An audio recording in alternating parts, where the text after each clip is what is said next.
Bonjour et bienvenue pour cette 33e leçon d'initiation à la programmation Arduino pour débutants et débutantes. Aujourd'hui, nous allons explorer les trois approches les plus utilisées pour contrôler la luminosité du rétroéclairage d'un afficheur LCD standard.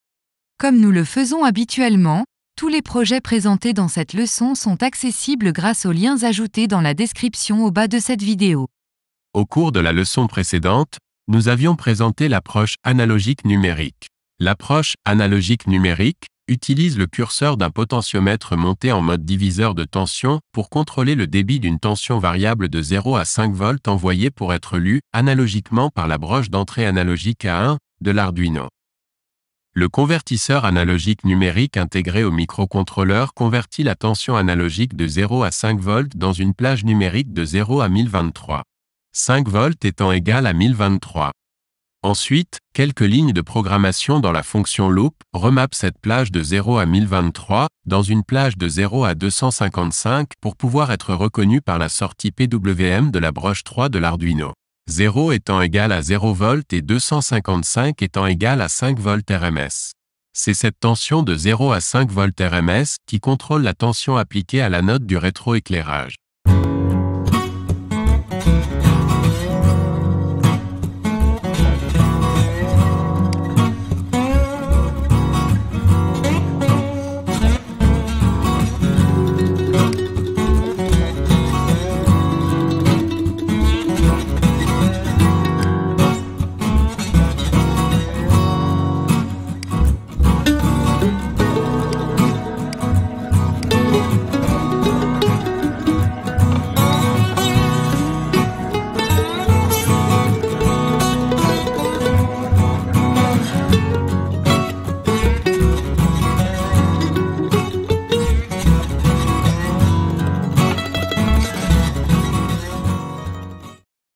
Cette approche dite numérique analogique a été présentée dans la leçon 32.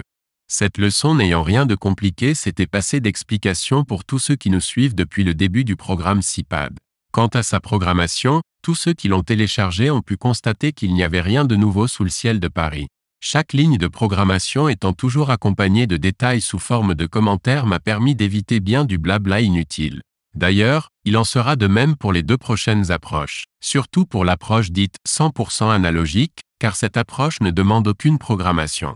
Pour ce montage, je n'utilise qu'un potentiomètre de 820 ohms monté en diviseur de tension. Un pot de 470 à 1 kΩ ferait aussi bien l'affaire.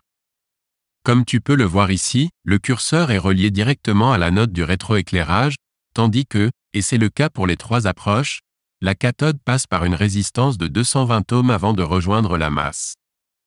Sans cette résistance, le courant serait trop élevé et cela endommagerait irrémédiablement tous les LED du rétroéclairage.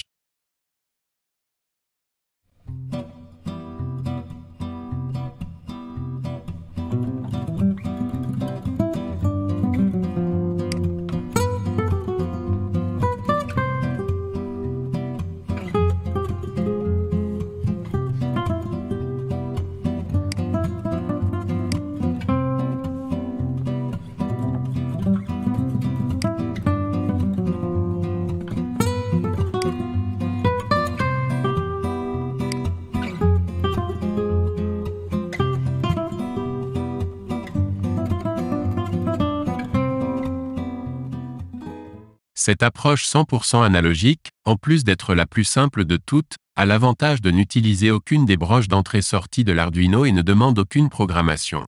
Par contre, si tu es comme moi, tu vas préférer l'approche dite 100% numérique. Elle demande plus de composants, 2 broches d'entrée et une broche de sortie PWM. Sans parler d'une programmation un peu plus avancée mais qui demeure dans tes compétences si tu as suivi toutes nos leçons depuis le début. Comme je dis souvent, lorsqu'il s'agit d'apprendre, pourquoi faire simple quand on peut faire compliqué? Pour ce montage, j'utilise 2 boutons poussoirs. Le premier nommé bouton moins et le second, bouton plus. Tous deux sont équipés des dispositifs pull-down et anti-rebond. Aussi, même si c'est facultatif, j'ai ajouté 2 LED témoins qui indiquent lorsqu'une tension est envoyée à l'une des broches d'entrée. La première ligne de l'afficheur indiquera le pourcentage de la sortie PWM de la broche 3 qui alimente l'anode du rétroéclairage. La seconde ligne, aussi facultative mais dans un but pédagogique, affiche une échelle qui représente le niveau de luminosité sous forme de barre graphe.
Voilà pour conclure cette leçon.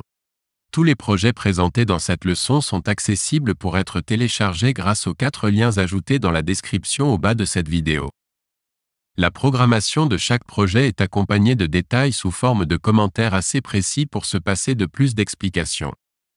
Cependant, si tu as des questions concernant cette leçon, ou des critiques, n'hésite pas à les poser par le biais des commentaires. Il nous fera plaisir d'y répondre. On est bien ouvert à vos commentaires si vous payez le cognac.